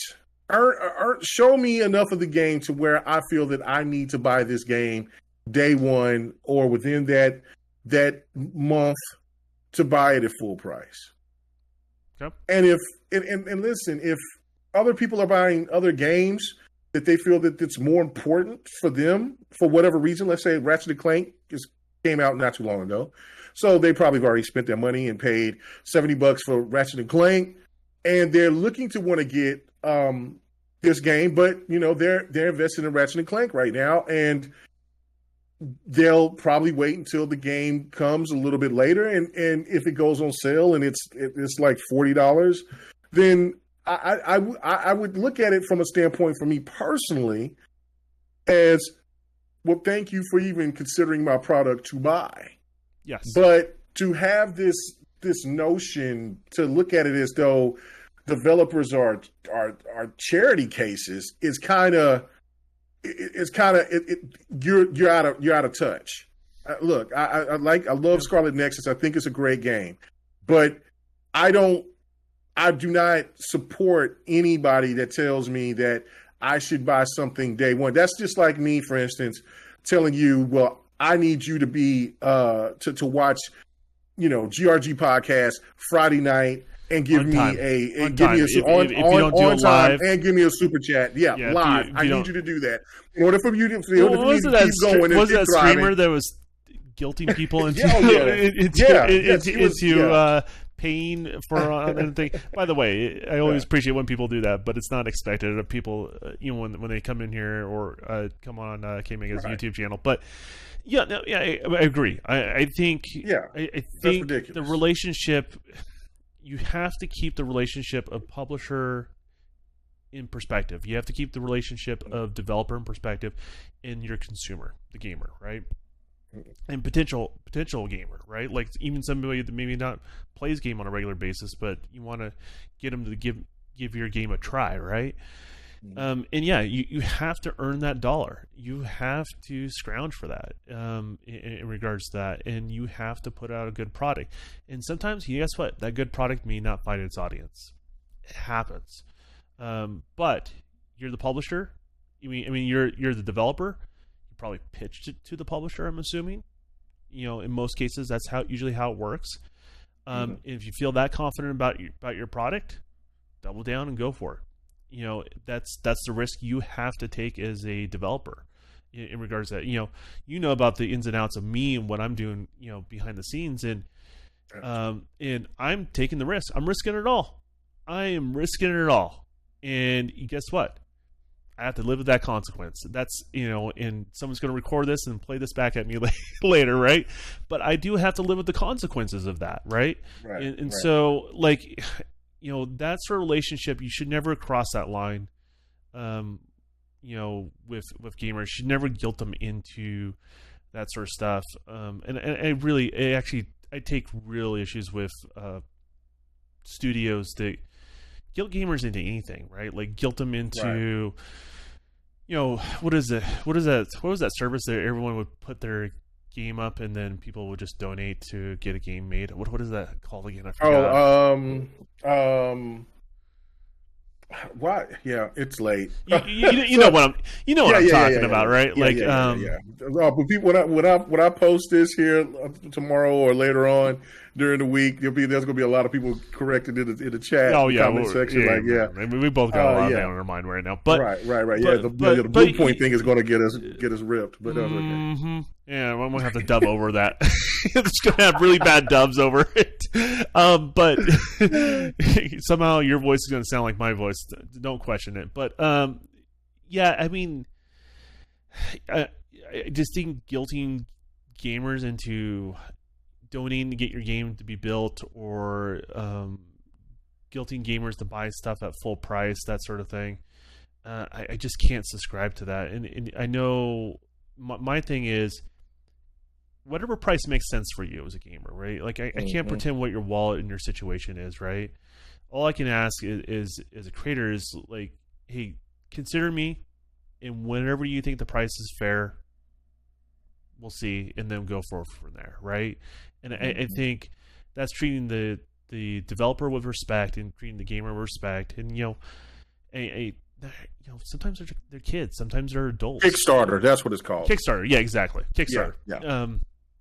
In regards to that, so I just. I do really that bogs me when I see that sort of stuff in regards to, and of course if you develop a game you're gonna go, man, I wish only if they bought it when it was new. Like, well, yeah, that would be great, but it doesn't always work out that way, right? And that's the reason why you see all these different business models. That's why you see games as a service. That's why you see these different types of games, right? Because what they're trying to do is lower the risk, right? It's not about that first 6 to 8 months when your game's hot and it's relevant, and then after that there's that steep dive off. There's other reasons to keep gamers continually coming back. So we'll see how it turns out for them. As I said, I always wish everyone the best of luck, but that's not the way they do it in regards to that. So right, and Arc System Works. That's I got it all. If you guys listen through the rest of the show. Later on, that we over here get it all together because I couldn't think of Arc System Works. The studio I knew the most, I got the name wrong. So right. For whatever you had the games right, but but that's okay. Look, it's late. It is what it is. But sorry, like I already gave the apologies to Bluehole, and to Blue Point, but and to Kickstarter because we didn't know what that was for a hot second until I had to look it up. Man, we're old. We just go to our job and get paid. We're old. We're old, decrepit, old men. So yeah, just let us slide on this. But yeah, no, I just totally agree with this. I don't want anybody to think that I'm trying to rip on Scarlet Nexus or even the I think the game is great. I like the game a lot. I like Days Gone, but I mean, I don't try to tell me how I should spend my money. Just sell me on your product, and then I'll do the rest. Well, and I do have a problem with that. Well, like you're not a charity. Let me quote KMEGA with KMEGA here, right? Just for a sec, right? Okay. Oh, this sounds like you're going to be entertained. No. Seriously, he goes, I want to buy this game because I want to support that studio. I've heard that years and years and years, and you do it at your own free will, and you don't have to do it. You know what I mean? You're right. Right? You're right. I hear it all the time. So when that's good, you pay attention to me occasionally in regards to that. Just however I can blackmail you later, but but in this situation, I mean, you're taking a gamer like yourself that's willing to spend the extra dollars if you think it's a good game, right? And you'll promote it, you'll push it, and it's all prompted because you love what the product is, right? Right. And when they do that, they turn off somebody like yourself. Their biggest asset of being successful as a studio is gamers like yourself, and not recognizing that, it's just such a misstep, in regards to that. So I mean, worth pointing out. It's good to feel yourself about the product that you make. Yeah, I mean, for sure. And so check this out. So it reminds me so much of just like as me being a content creator, right? I made a video, and or just any time, like I feel like I made a video, and I felt it. I was like, oh, this is the one. This is the one. 60 views. I'm like, what? How? Like, what is going on? Like, I felt it. The music was right, the timing and everything. And so then I go in here and I'm looking at a video and I'm like, oh man, this is garbage. This is hot trash. It's 3,000-4,000 views. Like, how? But that's just what it is. It's like you can't dictate how the public is going to like anything that you do or not. It's just that you just keep just working at your craft, and you just, you can be proud of whatever that you do, even if it's only one person that watch it or if it's 1 million people that watch it. The fact of it is that for the developers out here, I know that it's a risk and reward, and I know that it can close doors and it can make people, have a whole different life change. I get it. but you don't come out and just demand people to just spend money like that. You can't be a person that when a person that lives in an apartment or that struggles with their bills and they just only buy 1 or 2 or 3 games a year, and they hear something like, well, you have to pay our game at full price in order for us to feel like you are fully supporting us. The first person is going to be telling you go to hell, because I got bills, I got responsibilities that I got to take care of. I don't want to hear any of that. I'm going to get this. You just be happy that I'm buying this game at 20, 30, 40 bucks. And to me, it's like I said, what you said, you got to earn it. And saying that to your fan base isn't earning. It's not that you're pirating a game or anything like that, or something illegal where they're cheating them. You're just paying what fair market price is for the game when you feel like it's worth your time. And here's the thing too: people always look at it's like money is money, right? Some people have more of it than others, but money represents your time, your sacrifice as an individual. And I think when people put out a product, they don't seem to think about that, right? It's something I think about a lot. It is when I'm asking someone to give money for a product that I maybe put out in the wild, I'm asking them to sacrifice their time to give me that money. And then on top of that, I'm asking them to sacrifice even more time to engage in that product that I provided for them, right? So you do have to show it from that sort of perspective. I think that really changes the mindset of people that are trying to make it or break it type attitude. You create a good product, people will buy it. You build it, they will come, right? That's what the saying is, and hopefully everyone gets, and that's why I'm excited about things like Game Pass, and I want other platform providers to do things like Game Pass, because what it does, it creates additional revenue streams, reduces the risk, allows for these sort of games that may not get a second life or get a sequel to actually get one, because they have another means that maybe didn't work on the $60 or $70 front, right? But you have other means to make it up in the long run. And if you build a good game, people will play it, right? And people will download it and they will get compensated for it. So yeah, I really feel like that's necessary. No doubt. Those platforms, and I know some people will defend Sony for not having it. I'm not criticizing for not having it. I just wish they did have something like that, because it would help the health of, I think, the industry as a whole. So no, and I totally agree with that. Like, I mean, you want people to play your games, and it is proven that if people are enjoying that game, it doesn't matter if that game is in Game Pass for 3 months, 6 months, or a year and a half. People still have that feeling like, man, I don't want to miss out. I'm already playing this game. I got to buy it. And let's say they played 4 levels and it drops out of Game Pass, right?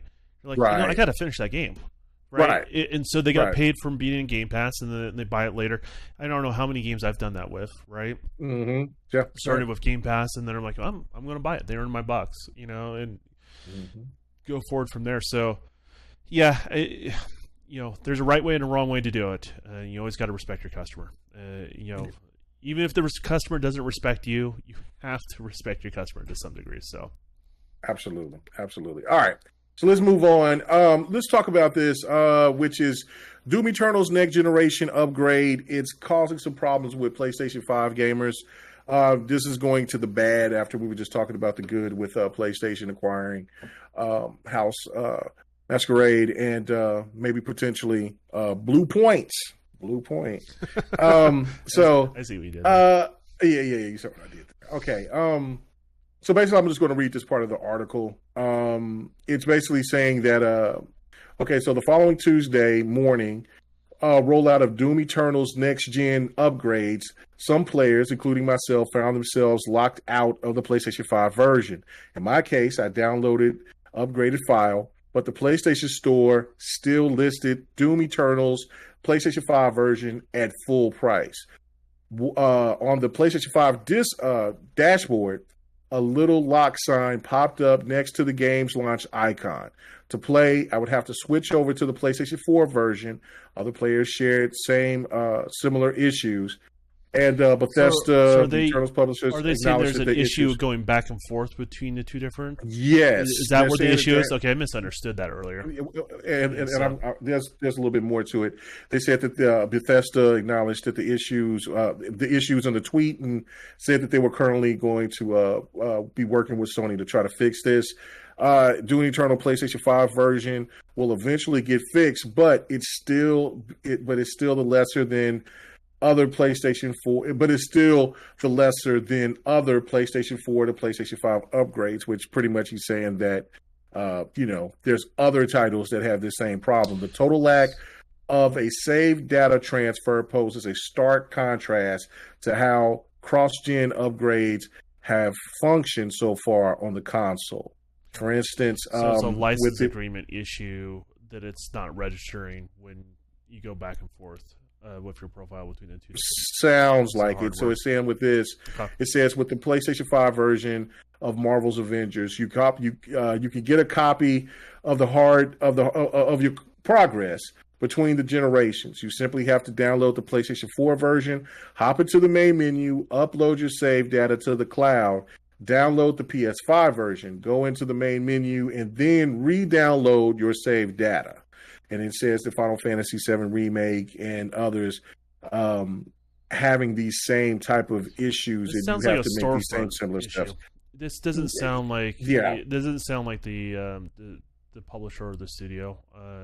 Which they could be having something where like maybe it's not intuitive. There's a bug or there's an error that's being causing these things, and they're handling by a case by case basis. But that sounds like a storefront issue.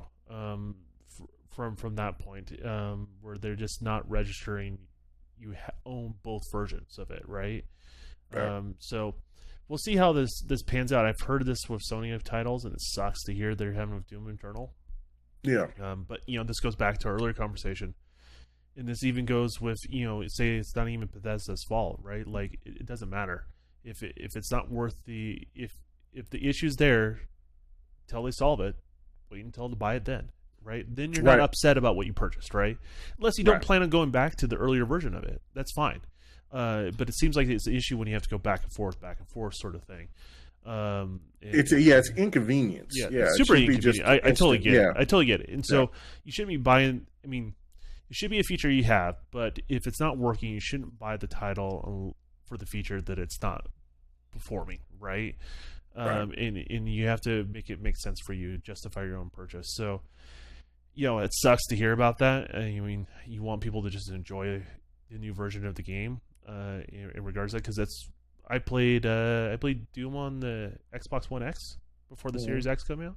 Maybe I played it on the Series X. I can't remember. No, it was the X. Right before the Series X came out, I played it, and it was phenomenal. It's a phenomenal game, right? So there is a little bit of dynamic scaling with that game when it gets a little too busy, so they prioritize the frame rate, and then they scale the resolution down of the game.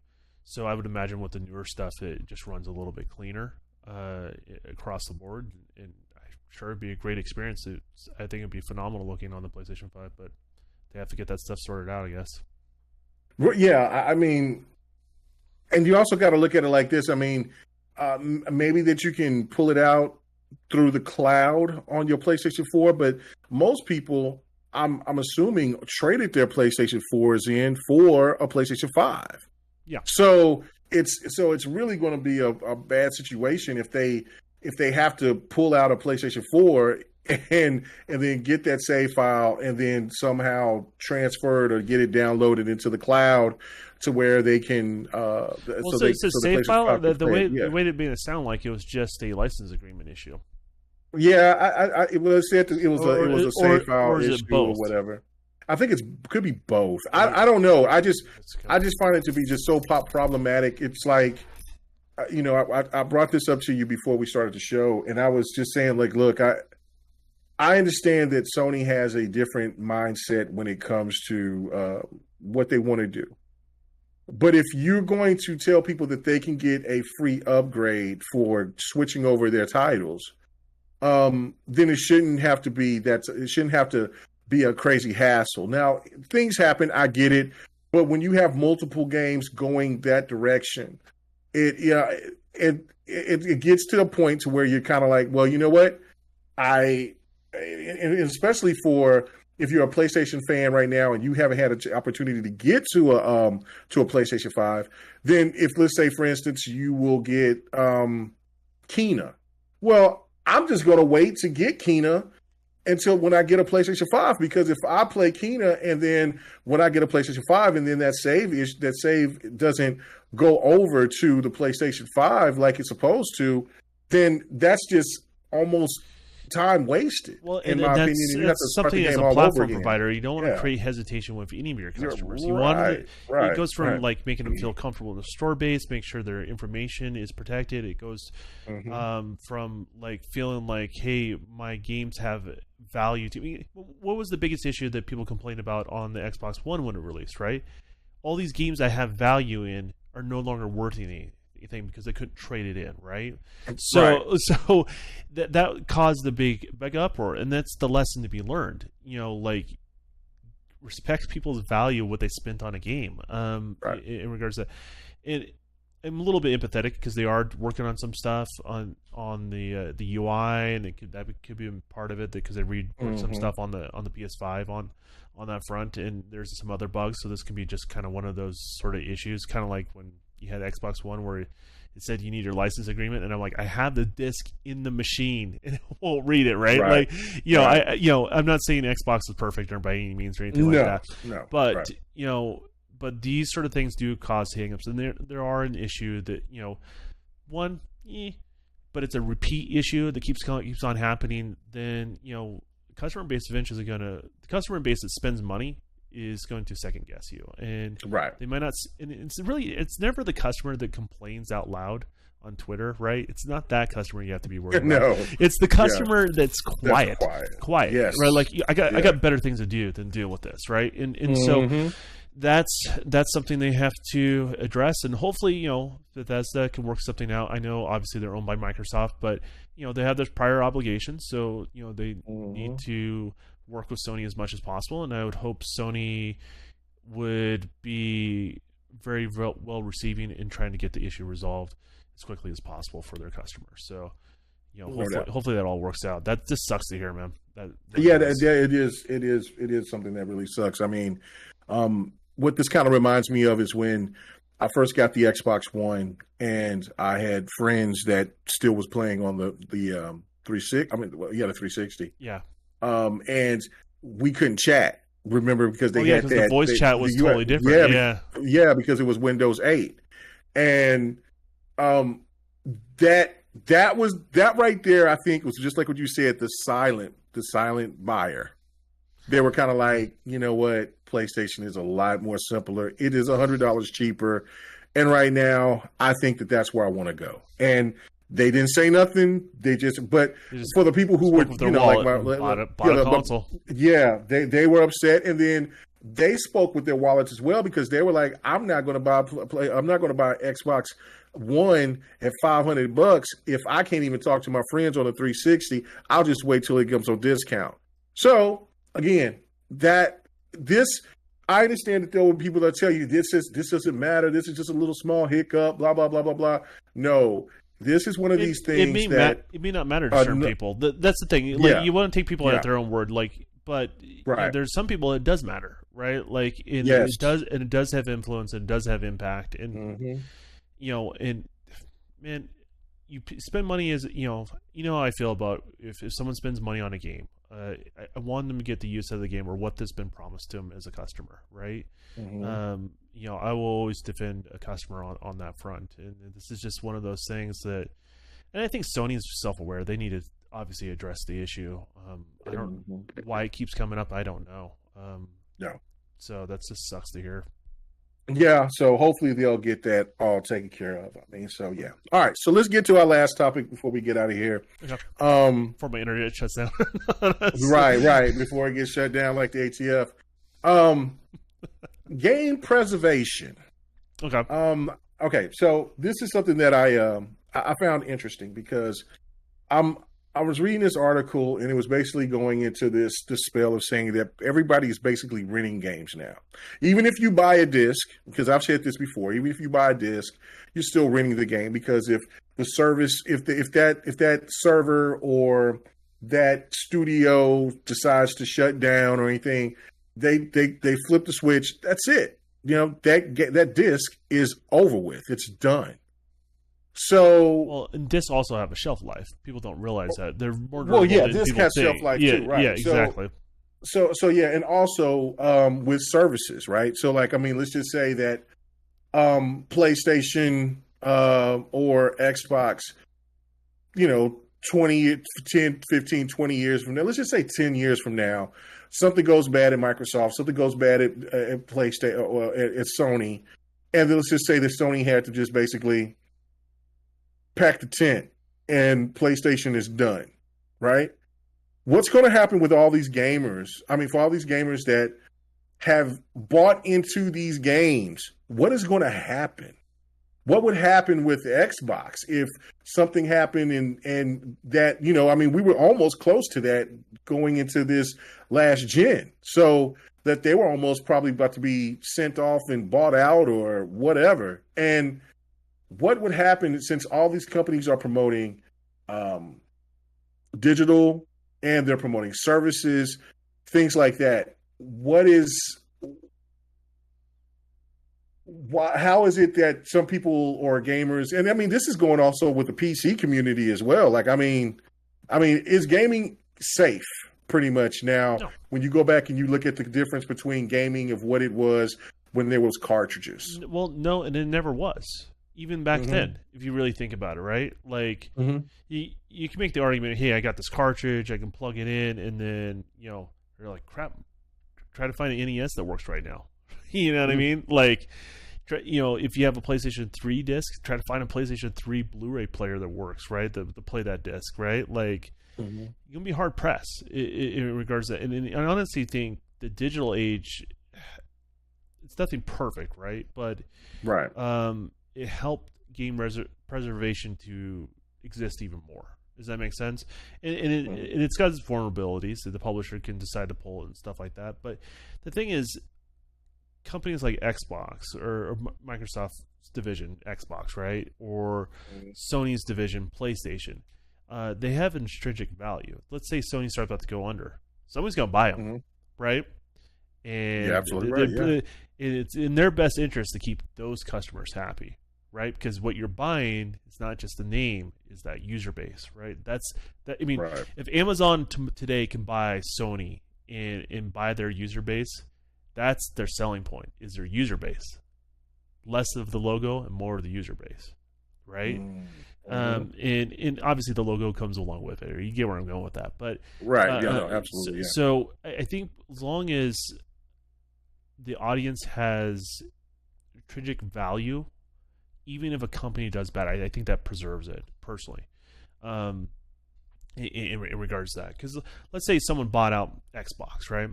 Say because there was that rumor Amazon was going to buy them, right? If Amazon did not honor those license agreements, the whole purchase would have gone downhill. No one would have cared, right?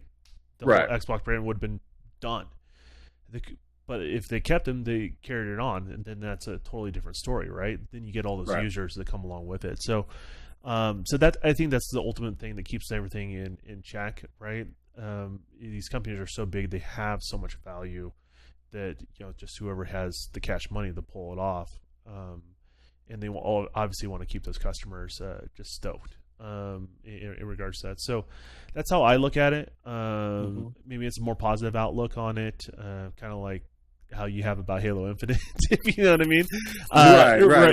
Right. But yeah, I mean, they're vulnerable. Everything is vulnerable. I mean, anything can break on you, right? And even physical media, people brag about it, but that stuff just doesn't always hold up. You know what I mean?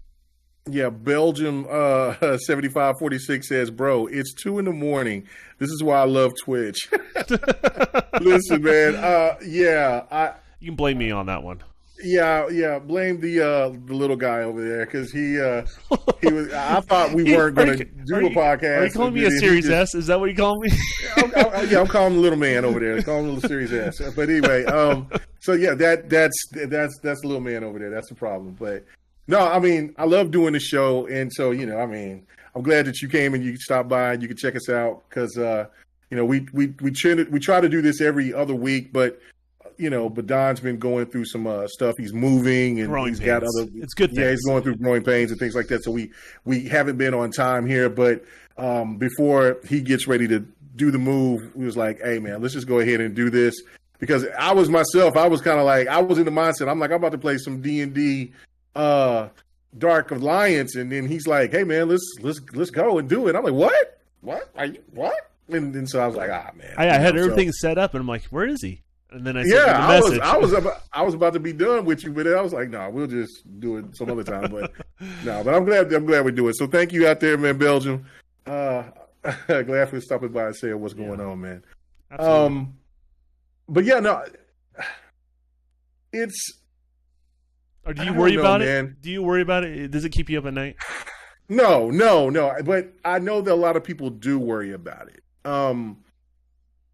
What you just said put more ease to it than because I didn't even think of it that way, and so that just gave me more confidence into the way that they're doing things. Because listen, I have an old Atari in there. I have an old NES in there, but I need some more wires in there to work. So you got a wood grain console? Is that what you're saying? Yeah, I got the wood grain. Yes, and then I also got the rich mahogany console. Yes, I got the old wood grain, and then I got an old Game Boy. It's purple, so you know what I'm saying. It's crazy. Yes, so it's like, yeah, it's great. Well, I got a great Game Boy story, just so you know. Oh, okay. You had to say that to me. So yeah. But... And I have Tetris, and I have another game with it or whatever. But in any instance, it could break or heats or anything. Like I you know what I'm saying. So like I mean, I had a whole box of Atari games for the old wood grain in there, and you know what happened with them? I had all those games in the shed. And remember, I told you the time when I got out of my relationship and I had to stay in a trailer. Yeah, tough times. You're living on things with wheels. I got you. Oh yeah, I was living in a trailer. Yeah, black man on a trailer. That's some crazy shit. But regardless of that, I did that one time too. So yeah. But there was a little shed there, and so I put my Atari and all the stuff in there in that little shed. Nobody didn't go and mess with it or nothing. But for some reason, I don't know what happened, but there was a hole that was in there that I didn't notice, and it rained and it flooded, and all 100 of those Atari games destroyed, gone, out of there. Just the whole box. Did you still have the cartridges? Gone. No, they were done. They were mold. They had mold on them. They were done. I can restore because I went through them and tried to play. The Atari still comes on. Yeah. But again, even with because you got to get a special type of device to hook it up to a newer television. Yeah. Because I didn't. But at that time, I still had an old television that had the old RF little finger prong things. The screw in the back of the TV. Yeah. So yeah, I had my grandmother's old television in that shed too. So was that an RF switch? Is what it was? It was like a little RF switch. Yeah. There was a little switch. You moved it up and down from TV to a console. I remember that in the back. And I went through every game, all 105 games, 4 games, something like that, and none of them worked because they were just destroyed. So I would have loved the challenge of fixing that, but yeah, that sucks, man. That sucks to hear that. That sucks. And so for me, I just look at it like, damn. So when people talk about preservation, I definitely understand the fear of digital, but all I go back to is think about old cassettes. How many great musics and songs and things that I've added to those cassettes, and then over time, the cassettes went away like the dodo bird. They're just done. They just eventually just break. Well, even then, like I have CDs that are in my garage, right? But I forget what young kid relative, like a niece or nephew, was out there, and whatever, and they just saw a box of little things you can open up, and they were shiny, right? Yeah, I skated like 10 my CDs on the garage floor, and those things are gone, right? Like but if I had it digitally and I own a digital license and I have access to the internet, that can't happen, right? So you are trading one risk for another, obviously, right? That's true. But I think the intrinsic value of keeping those customers in one shape or form or another is such a value to companies, even if a company does bad, like, because then someone else wants that company. You know what I mean? So. Yeah, and that. Oh yeah, tell us your Game Boy story. I had a friend of mine. I forgot which war was it? So I think it was the last one when Bush sent. Iraq. Iraq. To Iraq, and I had an OG Game Boy, and he's just like, man, I just need something. It was like, oh man, you're going to war. Here, just give it to me when you come back, that sort of thing, right? Let him use it. Apparently, I don't know how it got hit, but it got hit by a missile. This thing was burnt all on the outside. Damn. Kid you not. It's still turned on. Man, digital products are legendary. Half the thing was like the character off the Batman shows where like the guy's missing half his Two-Face, right? Two-Face. Yeah, it was melted like that. Like half the thing was just melted around the screen and the D-pad wasn't compressible, but the A and B buttons still worked. And then it would still turn on. In regards, it still played the noise. Man, Nintendo technology there probably was built by aliens. I promise you, because that was the NES in there. Like, only thing I need is the cords. I got I don't know if I have two controllers, but I know I got one controller, and I know for a fact I'll get the accessories to go with it to turn it on. That bastard will turn on. Yeah. So now I don't have any NES games on me. I had them, but I lost them. I lost them. I mean, and that's another thing too. You think about preservation. Look how much stuff that we listen. Okay, I got a little story that we got to get out of here for sure. But okay, so I collected a lot of baseball, not a Scud missile hitting a console, is it? What'd you say? It's not a Scud missile hitting a console, is it? No. That's not as good as that. It's not as good as that. That's pretty awesome. It's impressive. It was really cool. And I know and I believe the hell out of you, because like Nintendo products back then were just indestructible. You could drop it, kick it, run over it. That stuff will still work. But the funny thing is, like, he felt super bad. He's like, man, I know you can't get these anymore, because he's like, do you still want it back? I'm like, to be honest with you, that is so rad. I want it back. In regards to, unless it's something you want to keep from your, in regards to, no, you take it. So, I have it still somewhere. So that's awesome. But yeah, no, I definitely, I forgot what I was going to say now. It's over with now. Something about something. Yeah, it was something about something. I got old now. It was basically, it was something that I preserved. There's something I lost. Oh, are you talking about your storage situation? No, not the storage situation. It was something else that I lost, but I can't remember now.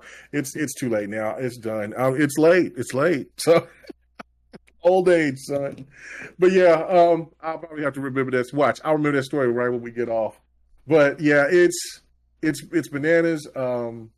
I hate the fact that you can have a whole bunch of stuff and then you could just lose it just because, like, so. Oh yeah, okay, now I remember. I was trying to fish it before. Okay, here we go.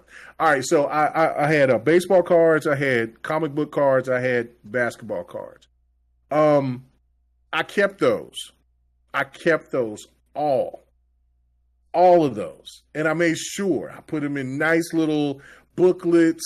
I've kept them. I held on to them. They were mint condition. I had Michael Jordan, Karl Malone. I had John Stockton's rookie card. I had Scottie Pippen's rookie card. Utah, I gotcha. I had Ken Griffey Jr.'s rookie card. I had Maddox. And then I had comic book cards, which were all tops, and I had like the Hulk. I had just tons of them. I had like 6 booklets full, right? Kept them with me everywhere I went. Never, even when like if I was going to go somewhere else or whatever. So anyway, I was getting ready to move. And all my tragedies always happen when I'm moving. So I decided I'm going to keep this stuff in my mom's house. Thanks for reminding me that when I'm doing it. Sorry. Yeah, so you better keep stuff real tight. Make sure they're in the back of your car or something for the your most valuable things. So I was like, oh well, I'm getting ready to move. I'm finna go do this. I'm finna move. So I'm finna leave this stuff here. And so it stayed there for 2-3 years, no issues, and so you felt comfortable.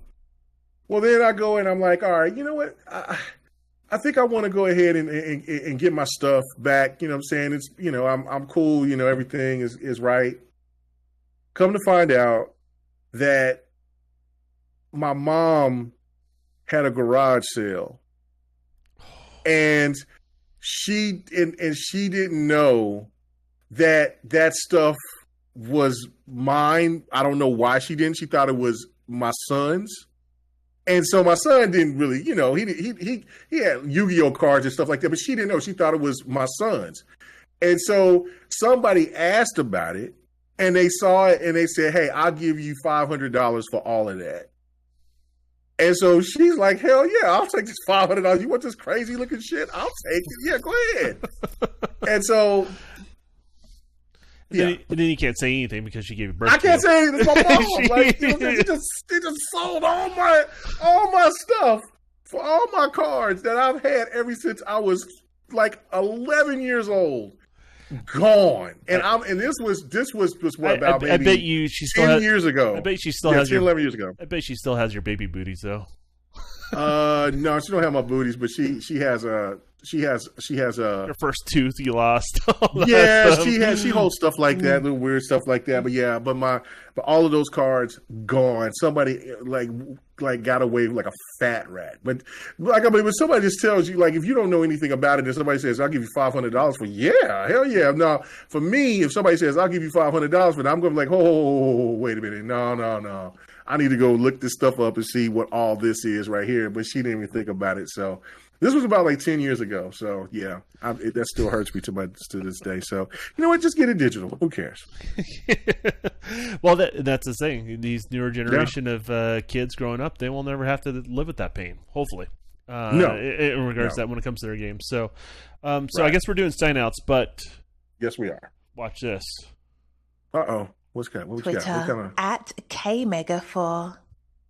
Oh yeah. And then you got me. Twitter at @TheDon_KTR. So that's where you can find us, guys. That's where you can find us at. Hey man, thank you guys so much for hanging out with us. We'll definitely be putting this on the channel here. I don't know, tomorrow or the day after. It depends on when they allow me to download it. Because I'm going to be moving. Right. So but Don, other than where they can find you on Twitter, where else can they find you at, man? Here on Twitch. They can find me on YouTube. And I promise I will be doing more YouTube content before the end of the year in regards to that. So, and then Twitch, I'm usually here Wednesday, Saturdays, Sundays right now. So it's the best time to kind of follow me there. And I keep saying I'm going to provide links for KMEGA, but I'm going to do it this time. So he has links, so you guys can just click on it if you see this on YouTube. And we're also on Spotify, right? Yeah, we're on Spotify. We're on iHeartRadio. We're on Podbean. Podbean. Are we on AM After Art Bell or something like that too? Yeah. We're on quite a few different like little spaces, Spotify, all that stuff. So yeah, but if you go to Podbean, you can see all the places where Devin the Gamer and GRG is located, and you could just listen to us on the go. So yeah, now we're there. So definitely once I get it, then I'll that same day I'll go ahead and I'll send it over to our spot, and then we can go ahead and then you can listen to us on Spotify or AM radio, iHeartRadio, whichever you want to listen to us on. Only place is I just don't have iTunes. That's the only place, and that's only because of one little minor hiccup. I think I might have fixed that. We'll see. I've got me a new logo for GRG, so I can't wait to show that off here coming up pretty soon. I want to get everything different and ready since we're getting close to our 200th episode. So, which is only 2 episodes away. So yeah, looking forward to that. So yeah, and you can catch me on my channel if you guys are interested at KMEGA 405 on YouTube, and also we already did the Twitter, and we do also a thing every Sunday night called Fight Night Sundays. We do it around 10 o'clock. We also, me and Don, usually try to do stuff on Saturdays, maybe on Tuesdays as well. We're trying to do some Sea of Thieves too. We'll see when we can get that all together, because we are going to get fresh crew. We're going to get 4 people, and we're going to play through the campaign. So that's always a good time. So yeah, and then also on Thursday nights, I'm on Xbox 448's channel, and yeah, we do the next podcast over there. So yeah, appreciate it, all man. Right, Thanks so much. As tradition, when we one of the reasons why we do this on Twitch is so we can raid someone else. So we're going to hit up Core. In regards to that, I see he's playing right now, and make sure to say hi and check it out and give that guy a follow. So, guys, have a good one. Peace. Oh, there's buttons, numbers. Things are happening. Wait just a second. See, there we go. See, here we go. Mm-hmm. And boom, it goes to dynamite.